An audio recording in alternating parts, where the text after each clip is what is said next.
بسم اللہ الرحمن الرحیم۔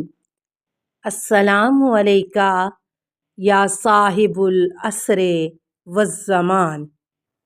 شیخ مفید نے امام حسن علیہ السلام کے 3 فرزندوں کی نشاندہی کی ہے جو کربلا میں شہید ہوئے۔ یہ ہیں قاسم، ابو بکر، عبداللہ۔ ترجمہ ارشاد شیخ مفید جلد 2 صفحہ 130، مقتل مکرم صفحہ 330۔ محدث قمی نے ایک اور فرزند حسن کا نام عبداللہ بن حسن تھا، کربلا میں شہید ہونے کی نشاندہی کی ہے۔ نفس المحموم صفحہ 171۔ علامہ محسن امین عاملی نے 4 کا ذکر کیا ہے: قاسم، ابو بکر، عبداللہ اور بشر بن حسن۔ اعیان الشیعہ جلد 1 صفحہ 610۔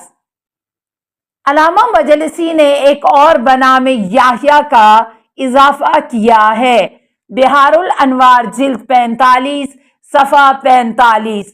سید بن طاؤس نے 2 ناموں کا تذکرہ کیا ہے: زید اور عمر۔ یہ دونوں فرزندان امام حسن اسیر ہوئے تھے۔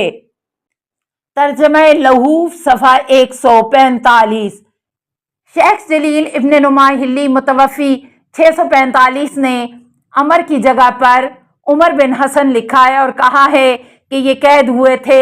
شام میں ایک دن یزید نے انہیں حضرت علی بن الحسین کے ساتھ بلایا۔ عمر میں حسن ابھی بچے تھے، 11 سال عمر تھی۔ یزید نے ان سے پوچھا، کیا میرے بیٹے خالد سے کشتی لڑو گے؟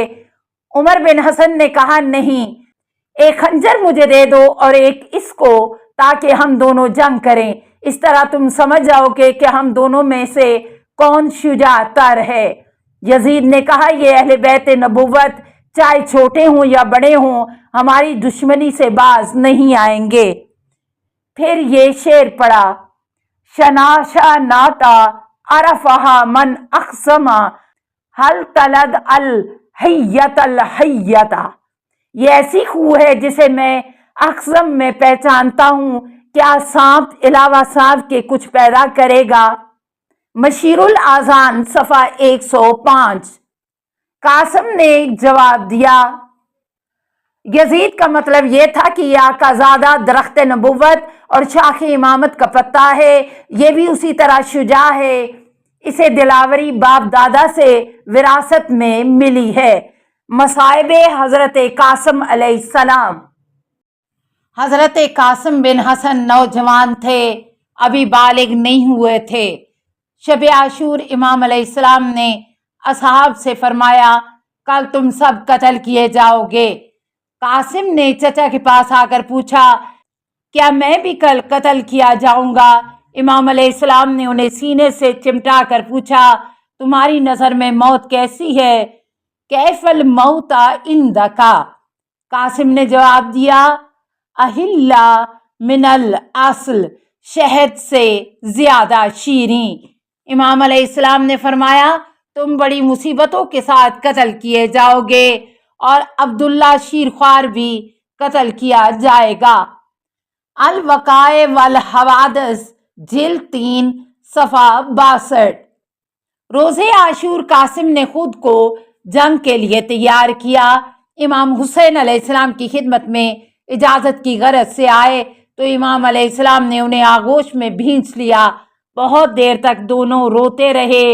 اس کے بعد قاسم نے اجازت طلب کی۔ امام علیہ السلام انہیں اجازت نہیں دے رہے تھے۔ قاسم بار بار اصرار کرتے رہے، یہاں تک کہ اصرار کیا کہ امام علیہ السلام نے اجازت دے دی۔ وہ اسی حالت میں میدان کی طرف چلے کہ اشکوں کی لڑیاں رخساروں پر ڈھلک رہی تھیں۔ غمناک لہجے میں یہ رجز پڑھ رہے تھے، ان تنکرونی فإن الحسین فإن ابن الحسن سبط النبی المصطفیٰ المؤتمن ھذا حسین کال امیر المرحت ان تنکرونی فإن ابن الحسن سبط النبی المصطفیٰ المؤتمن ھذا حسین کال اسیر المرتہن بین الناس लासकू अस्वाबिल मुहजन। अगर मुझे नहीं पहचानते तो पहचान लो कि मैं हसन का फर्जंद हूँ जो अमीन और बरगजीदा रसूल के फर्जंद थे। ये हुसैन हैं जो लोगों के दरमियान असीर और रहीन हैं। खुदा इन लोगों को बारिश रहमत से सैराब ना करे। दुश्मनों पर सख्त हमला किया। इस कम सिनी में भी 3 या उससे ज्यादा लोगों को कत्ल किया। हमीद बिन मुस्लिम जो उम्र साद का एक सिपाही था कहता है कि ख़यामे हुसैन से एक नौजवान बाहर आया जो 14वीं रात के चांद की तरह दरख्शा था। उसके हाथ में तलवार थी, ऊंचा पैरहन रखा था। इस तरह वो जंग करने लगा। अमर बिन साद अज़दी बोला, खुदा की कसम मैं इस पर सख्त हमला करूंगा। मैंने कहा, सख्त ताज्जुब है तुझे इस नौजवान से क्या सरोकार। खुदा की कसम अगर ये मेरे ऊपर वार करे तब भी मैं इस पर हाथ ना उठाऊं। छोड़ दे उन्हीं लोगों के लिए जो उसको घेरे हुए हैं, वो ही उसका काम तमाम कर दें। अमर बिन साद ने कहा, खुदा की कसम मुझे इस पर हमला करना चाहिए, मैं इस पर दुनिया तंग कर दूंगा। हजरत कासिम अलैहिस्सलाम तो जंग में मशगूल थे। उमर साद आपकी घात में बैठ गया और कासिम के सर मुबारक पर ऐसी तलवार लगाई कि आपका सर शगाफ्ता हो गया और वो मुंह के बल जमीन पर गिर पड़े।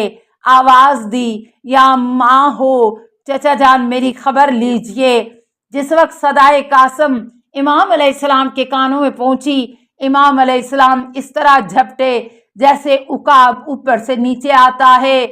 सफ़ों को चीरते हुए गजब में भरे शेर की तरह दुश्मनों पर हमला किया। इतने में उमर इब्न साद जद में आ गया। अपने तलवार चलाई, उसने हाथ पर रोका और कोहनियों से उसका हाथ कट गया। वो चिल्लाने लगा। दुश्मनों ने उसे छुड़ाने के लिए हमला किया।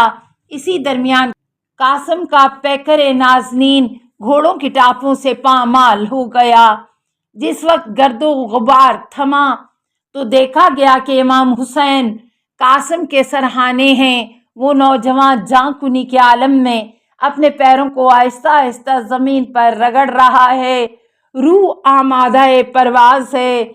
इमाम अलैहिस्सलाम ने फरमाया, अज़्ज़वल्लाहु अला अम्मका अन तदऊ फला यजीबका औ यजीबका फला यनफ़अका। खुदा की कसम तेरे चचा पर बहुत गरां है कि तूने पुकारा लेकिन जवाब न दे सका, या जवाब दिया तो फायदा न पहुंचा सका। इमाम अलैहिस्सलाम ने कासिम का जनाजा उठाया और इस तरह ले चले कि कासिम के दोनों पांव जमीन पर खत देते जाते थे। लाश लाकर अली अकबर के पहलू में रख दी और इसके बाद फरियाद करने लगे, सब्रन अला बुनैया अम्मू मती, सब्रन या अहलल बैती फवल्लाहु ला रअयतुम हो व अना बाद हाज़ा अल यौम अबदन। ए मेरे चचा के फर्जंदो, सबर करो ए मेरे घराने वालों, खुदा की कसम आज के बाद कभी नागवार मरहला ना झीलोगे। अयानुशिया जेल देख सफ़ा 608। बाज़ रवायात में है कि इमाम हुसैन अलैहिस्सलाम ने कासिम को मैदान भेजते हुए अमामे के 2 टुकड़े किए। निस कासिम को कफन की तरह लपेट दिया और दूसरा निस कासिम के सर पर बांधा। मुंतखब तरी कासिम को नीमे मां इसलिए कहा गया था कि इमाम हुसैन अलैहिस्सलाम ने आपका निस चेहरा अमामे से छुपा दिया था। हसन मसना का जख्मी होना। अस्सलामु अलैका या साहिबल असरे वज़्ज़मान, अल अमान अल अमान अल अमान मिन फ़ितनिज़ ज़माने। अस्सलामु अलैका या खलीफ़तर रहमान, अस्सलामु अलैका या इमाम अल इंस वल जान, अस्सलामु अलैका या मज़हर अल ईमान, अस्सलामु अलैका या शरीक अल कुरान, अस्सलामु अलैका या काते अल बुरहान, السلام علیکہ یا امام زماننا حاذا اجل اللہ فرجک وسہل اللہ مخرجک وظہور کا السلام علیکہ ورحمۃ اللہ۔ اللہم صلی علی محمد و آل محمد